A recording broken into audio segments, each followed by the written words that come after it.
There was a night, you remember it clearly. The room was dark, the world was asleep, and you were sitting alone with tears you couldn't explain to anyone. You tried to hold it together all day, but when the silence came, you broke completely. No one checked on you. No one saw it. No one knew how heavy it had gotten inside your chest. And in that moment, a voice in your head whispered, "Maybe I'm not meant for anything great. Maybe I was wrong about myself." But let me tell you something that will change the way you see that night forever. That moment, that exact moment when you hit your lowest, was not God abandoning you. That was God selecting you. Heaven didn't look away when you cried. Heaven leaned in closer. Because broken things are what God builds His greatest stories from.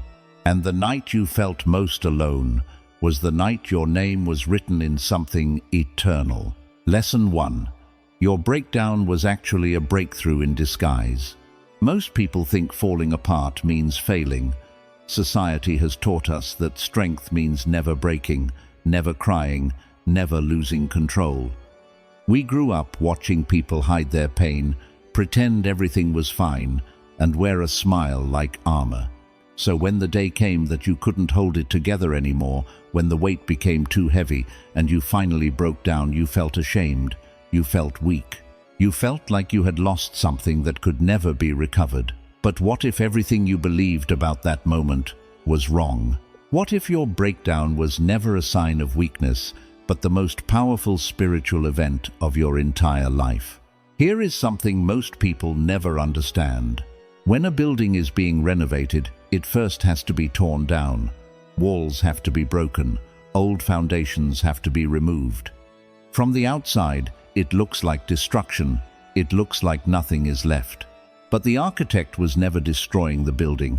He was clearing the space for something far greater to be built in its place. That is exactly what happened to you on your darkest night. God was not watching you fall apart and feeling sorry for you. God was the one doing the renovation. Every piece of you that shattered was a piece that was holding you back, old fears, old identities, old limitations that you had carried for years without even realizing how heavy they were. You thought you were losing yourself, but the truth is you were losing the version of yourself that was too small for where God was about to take you. Think about it this way. A seed has to be completely buried in darkness before it can grow into something magnificent. From the outside, burying a seed looks like the end. It looks like the seed has been forgotten, covered, and left alone in the cold ground with nothing around it. But underground, in that darkness, in that silence, transformation is happening at a level that nobody above ground can see. The seed is not dying, the seed is becoming. That is what your breakdown was. You were the seed being buried, and what felt like the end of everything was actually the beginning of your growth. There is also something deeply important that happens when a person truly breaks down. All the noise stops, all the pretending stops, all the masks come off, and for the first time, you become completely honest with yourself, with your pain, and with God. Most people go through their entire lives never reaching that level of honesty because they are too afraid to break. But you broke, and in that breaking, you became more real, more raw, and more open than you had ever been before. And that openness, that complete surrender, is exactly the condition heaven was waiting for. Because God cannot fill a cup that is already full. He cannot build in a space that is already occupied. He cannot pour something new into someone who is still clinging to the old. Your breakdown emptied you. It cleared you out. It made room. And the moment you hit the floor with nothing left, that was the moment heaven had unlimited access to every part of you. So, stop looking back at that night with shame. Stop replaying it like it was your worst moment.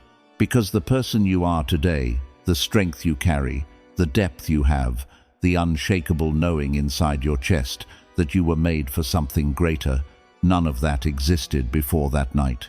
That night built you. That night qualified you. That night was not the moment you fell behind. That was the moment you were chosen, prepared, and marked for a life that most people will only ever dream about. Your breakdown was never the end of your story. It was the moment your real story finally began. Lesson 2. God doesn't choose the comfortable, He chooses the crushed. We live in a world that chases comfort. Everyone is searching for the easy path, the smooth road, the life with no resistance and no pain. We scroll through our phones, watching people smile in perfect moments, living in beautiful homes, surrounded by success and happiness, and we start to believe that comfort is the goal, that if life is going well and everything feels easy, then we must be on the right path. And if life is hard, painful, and crushing, then something must be terribly wrong. But what if comfort was never the sign of being chosen? What if the crushing was? Look back through history and you will find something that cannot be ignored. Every single person who changed the world, who left a legacy that outlived their body, who inspired millions of souls across generations, every single one of them went through a period of deep, unexplainable suffering before their greatness was revealed. Not some of them, all of them. Joseph was thrown into a pit by his own brothers, sold into slavery, and locked in prison for years for something he never did. He didn't experience a comfortable rise to power. He was crushed, forgotten, and buried alive in circumstances that made no sense. And yet that crushing was the very process that built the character, the wisdom, and the unbreakable spirit that would one day make him second in command of the most powerful nation on earth. David was not chosen while he sat on a throne. He was chosen in the fields, alone, tending sheep while his brothers were celebrated. He was overlooked by his own family, dismissed as too small and too young to matter. And in that loneliness, in that silence of the fields, God was building something in David that no palace could have ever produced. The shepherd who cried alone under the stars became the king who wrote words that still heal broken hearts thousands of years later. Moses did not find his calling in the comfort of Pharaoh's palace. He found it in the wilderness, alone, after losing everything he had ever known. 40 years in the desert, 40 years of silence and solitude, and what must have felt like complete purposelessness. But the desert was not wasting Moses. The desert was making Moses. Every year of silence was sharpening something inside him that the noise of the palace never could. These were not coincidences. This is a pattern, and you are part of that same pattern. The reason God chooses the crushed is because crushing produces something that comfort never can. When you are comfortable, you rely on yourself. You rely on your own strength, your own plans, your own connections, your own abilities. Comfort makes people independent from God, because when everything is fine, most people feel no need to reach deeper. But when you are crushed, when everything falls apart, and nothing you try works, and no human being can fix what you are going through, you are forced into a dependency on something greater than yourself. And that dependency is where miracles are born. Crushed grapes become wine, crushed olives become oil, crushed seeds become the very foundation of new life. In nature, the most valuable things that exist come from a process of pressure and breaking, and you are no different. The crushing you went through was not destroying your value, it was extracting it. It was pressing out of you something rare, something deep, something that was always inside you, but could only be released through pressure. Your pain was not a punishment sent from an angry God who had turned his back on you. Your pain was a process designed by a purposeful God who saw exactly what was inside you and knew that only fire could bring it to the surface. Gold does not become gold by sitting untouched. It becomes gold by going through the furnace.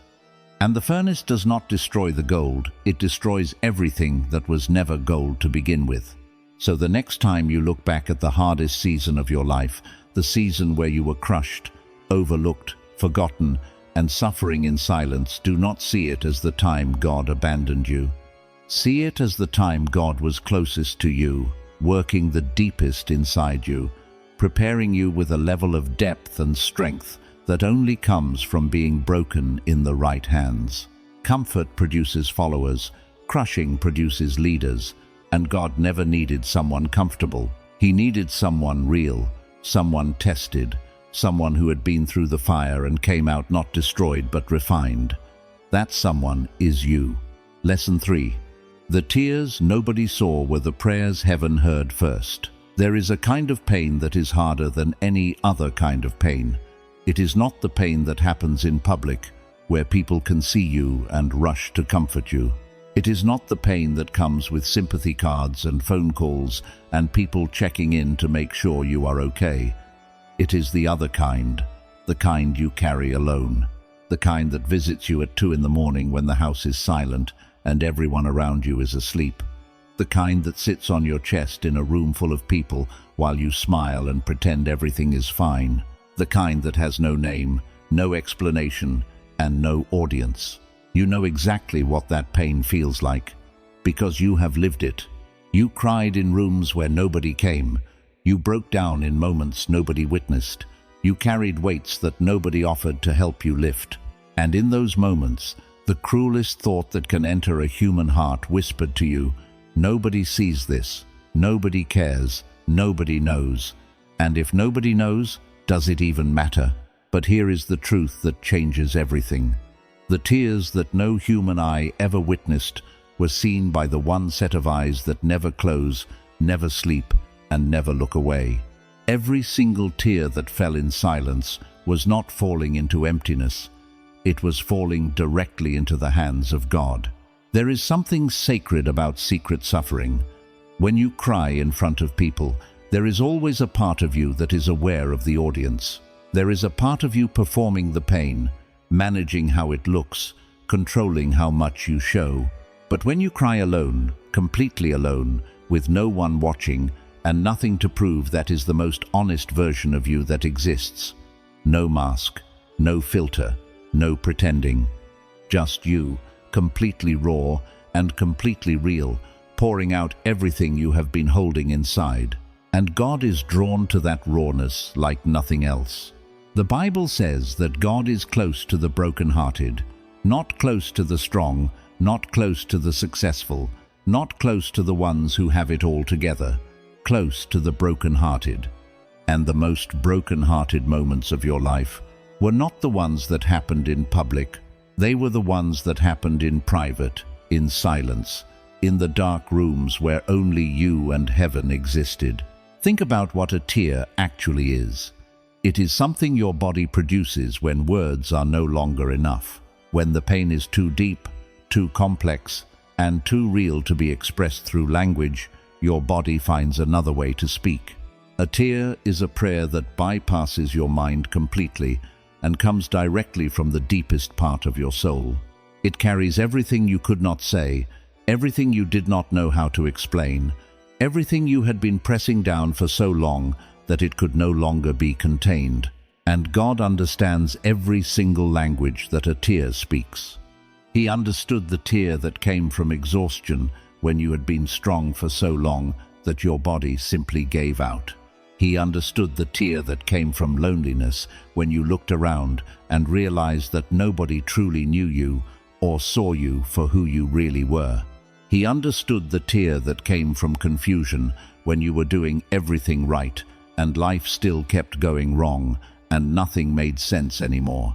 He understood the tear that came from hope, the desperate, fragile tear of someone who still believed, even in the middle of the darkness, that things could get better. Every single one of those tears was received. Every single one was heard. And not just heard, answered. Because the prayers that come from the deepest places of genuine pain are the prayers that move heaven the fastest. When a tear falls from a truly broken heart, it does not land on a cold, indifferent universe. It lands on a God who collects every single one and holds them as something precious. Your silence was never emptiness. Your silence was a private room that God entered and sat with you in. Your suffering in secret was not evidence that nobody cared. It was the sacred space where the most intimate, most powerful, most uninterrupted conversations between you and heaven took place. The world could not enter that room. Other people could not enter that room. It was yours and God's alone. And in that room, while you were crying and feeling forgotten and wondering if any of it meant anything, God was not just listening.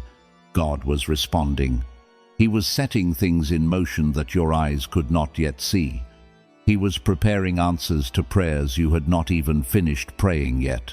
He was working in the silence with a depth and a precision that only becomes visible when the season changes, and you look back and realize everything that happened after that night was connected to everything you poured out in that room. Your tears were never wasted. They were never ignored. They were never lost in the noise of a universe too busy to notice one person crying alone in the dark. They were the most powerful prayers you ever prayed, and heaven heard every single one of them first. Lesson 4. Isolation was preparing you for a level people around you can't reach. There is a specific kind of loneliness that chosen people experience that is different from ordinary loneliness.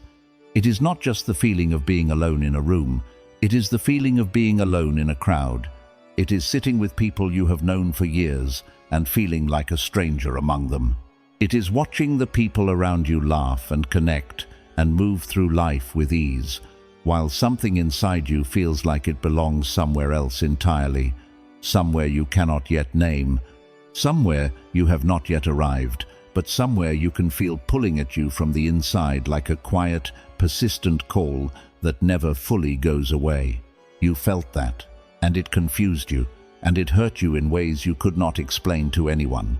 People started disappearing from your life.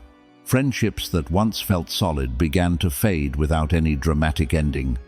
People you thought would always be there slowly became distant, then absent, then gone. Invitations stopped coming. Conversations became shallow. And one day you looked around and realized that the circle you once had was now a fraction of what it used to be, and the silence around you had become louder than any noise you had ever heard. And the natural human response to that experience is to ask, what did I do wrong? Why is everyone leaving? Why does it feel like I am being left behind while the rest of the world moves forward without me? But you were never being left behind.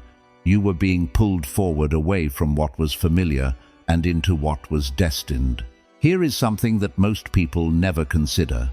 Not every person in your life was meant to go where you are going. Some people were placed in your life for a specific season, to teach you specific lessons, to walk with you through specific chapters. And when that season ends, and those lessons are learned, their role in your story is complete. God does not remove people from your life because they are bad or because you did something wrong. He removes them because their presence in your next chapter would slow you down, distract you, or hold you to a version of yourself that no longer exists. Think about an eagle. An eagle is not meant to live on the ground with chickens. But if an eagle spends enough time surrounded by chickens, eating what they eat, moving how they move, thinking the way they think, it begins to forget what it was built for. It begins to shrink itself to fit into a world that was never designed for its wingspan. The separation was not cruel. The separation was necessary, because an eagle cannot discover what it is capable of until it is removed from the environment that was limiting it and placed in the open sky where it was always meant to soar. You are that eagle, and the isolation you experienced was God removing you from the ground so that you could finally feel the sky beneath your wings. Isolation does something to a person that community never can. When you are surrounded by people, you are constantly influenced by their opinions, their fears, their limitations, and their definitions of what is possible. You unconsciously absorb the ceiling of the people around you and begin to mistake their limits for your own. But when the people disappear and the silence comes, you are finally alone with your own thoughts, your own instincts, your own God-given vision for your life. And in that silence, you begin to hear things that the noise of community was drowning out. You begin to hear your true purpose more clearly. You begin to feel what you are actually called to do, separate from what everyone around you expected you to do. You begin to develop a relationship with God that goes so deep and so personal that it could only have been built in solitude, because that level of intimacy requires silence, and silence requires being alone. Every great leader, every great visionary, every person who ever stepped into a destiny that seemed impossible, they all went through a season of isolation before their breakthrough. Moses spent 40 years alone in the desert. Jesus spent 40 days alone in the wilderness. David spent years alone in the fields before anyone recognized who he truly was. The isolation was not a detour from their destiny. The isolation was the road that led directly to it. And your isolation was the same. While you were sitting alone wondering why everyone had gone, God was doing something in you that required stillness to complete. He was removing every voice that was not His, so that you could finally hear His clearly.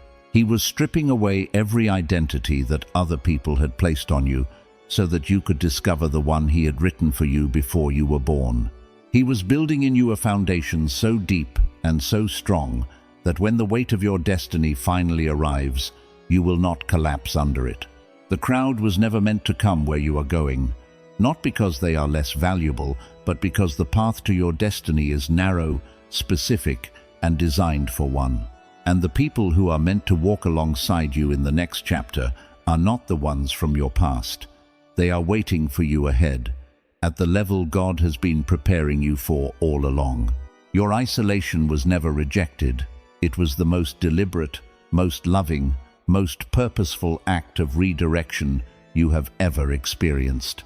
And the silence that felt like abandonment was actually the sound of God clearing the path to everything you were always meant to become. Lesson 5. Your darkest night gave you a wisdom that no school can teach. There are two kinds of people in this world.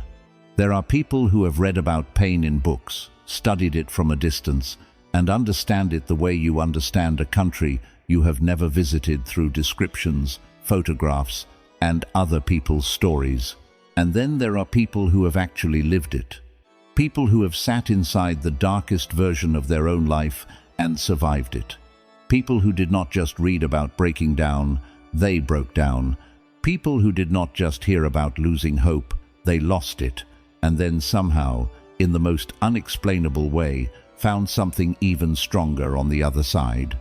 You are the second kind of person, and that difference is not small. That difference is everything. The world places enormous value on formal education. Degrees, certificates, titles, credentials. We are taught from childhood that these are the things that make a person knowledgeable, capable, and worthy of respect. And there is nothing wrong with education. But there is a category of wisdom that no university on earth has a course for. There is no classroom that teaches it, no professor that can explain it, no textbook that contains it. It can only be earned one way, by going through something that nearly destroys you and coming out the other side still standing. That is the wisdom you now carry, and it is rarer and more valuable than any degree that has ever been printed on paper. When you went through your darkest night, something happened inside your mind that cannot be undone. You saw life from an angle that most people are never forced to look from. You were stripped of every comfort, every distraction, every false security that had been keeping you from seeing things as they truly are. And in that stripped down, raw, completely exposed state, you saw truth, real truth. The kind of truth that only becomes visible when everything artificial has been removed. You learned what actually matters and what never did. You discovered which relationships were real and which ones only existed when life was easy. You found out what you were truly made of when the version of yourself that depended on good circumstances was taken away, and all that remained was the core of who you really are. And that core, that deep, unshakable, tested and proven core, turned out to be stronger than you ever imagined. People who have never suffered carry a kind of confidence that looks strong from the outside, but is actually fragile at the foundation. It is a confidence built on good circumstances, on things going well, on people approving of them, on life cooperating with their plans. The moment circumstances change, that confidence crumbles because it was never rooted in anything real. It was rooted in comfort. And comfort is the most unreliable foundation a person can build their life on. But your confidence, the quiet, steady, unspoken knowing that lives inside you now, is built on something completely different. It is built on the evidence of your own survival. You have proof, written in your own experience, that you can face the worst and still be standing. You have been to the bottom, and you know now that the bottom did not keep you. That knowledge lives in your body, in your bones, in the part of you that does not need anyone else's reassurance because it has already been tested and it already knows the result. That is wisdom that cannot be taught. It can only be lived. Your darkest night also gave you something else that is incredibly rare, the ability to truly see other people's pain. Most people, when they encounter someone who is suffering, do not know what to say or how to help because they have no personal reference point for that depth of pain. They offer words that sound kind but land hollow because they are coming from a place of theory rather than experience. But when you sit with someone who is breaking apart, you do not just sympathize with them from a distance, you recognize them. You see them in a way that nobody else in the room can, because you have been exactly where they are standing. And that recognition, that moment, when a suffering person feels truly seen and understood by another human being, is one of the most healing forces that exists on this earth. Your pain gave you the ability to be that for someone else. It gave you a compassion that is not surface level and not performed. It is deep, genuine, and born from real experience. And that compassion is part of your calling. Part of the reason you went through what you went through is so that you could one day sit across from someone in their darkest night and say, "I know this place. I have been here. And I promise you, there is a way through." The night that educated you was brutal. It was not the kind of education anyone would choose. But it produced in you something that years of comfortable living never could have, a wisdom so deep, so real, and so hard-earned that it will guide every step of your future and illuminate the path for every person whose life you are destined to touch. You did not just survive that night. You graduated from it. And what you carry now is not a wound, it is a qualification. Lesson 6. What felt like the end was actually heaven signing your new beginning. There is a moment that almost every chosen person experiences at least once in their life. It is the moment where everything they have built, everything they have believed in, and everything they have been holding on to finally slips through their fingers at the same time. The relationship ends. The dream collapses. The door closes. The person leaves. The opportunity disappears.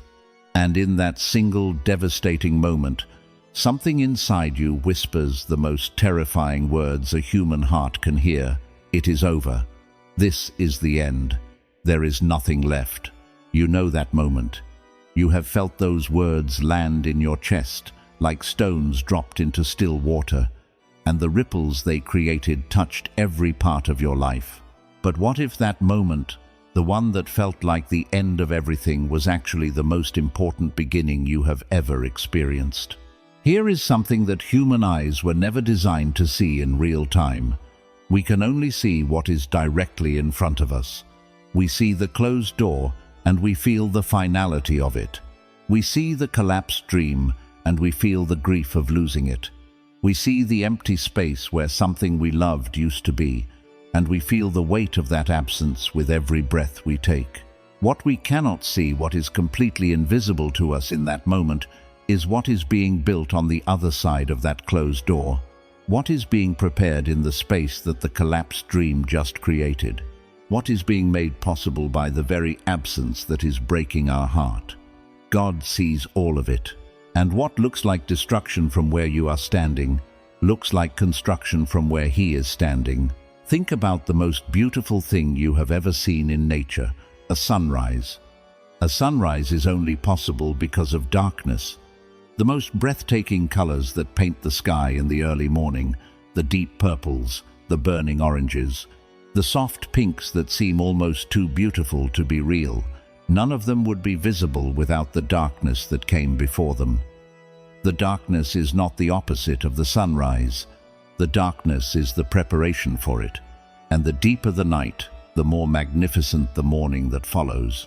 Your darkest ending was your deepest darkness, and it was preparing the most magnificent morning of your life.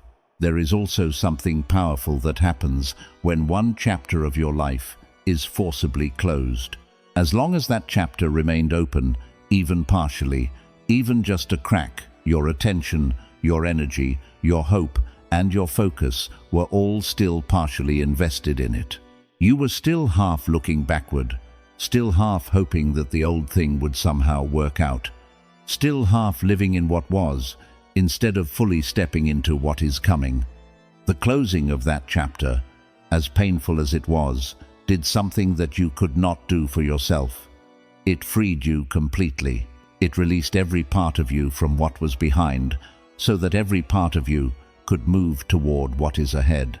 God does not close chapters in your life because He is finished with you. He closes them because He is finished with that version of your story. Because what He has planned for the next chapter is so much larger, so much richer, and so much more aligned with who you have truly become that the old chapter simply could not contain it. You cannot pour something new and expansive into a container that is already full of something old and finished. The ending had to happen to make room for everything that was waiting. Heaven's signature on a new beginning never looks the way we expect it to look. We imagine that when God is about to do something great in our lives, it will feel exciting and clear and full of obvious signs pointing forward. But more often than not, Heaven signs a new beginning in the ink of loss, confusion, and silence. The signature looks like a closed door. It looks like an unanswered prayer. It looks like a season of waiting that makes no sense. It looks, from the outside, exactly like an ending. Because God writes His greatest beginnings in a language that only makes sense when you look back from the other side. And when you do look back, when time passes and the new season arrives, and you are standing in the middle of everything that was prepared for you, you will see it so clearly.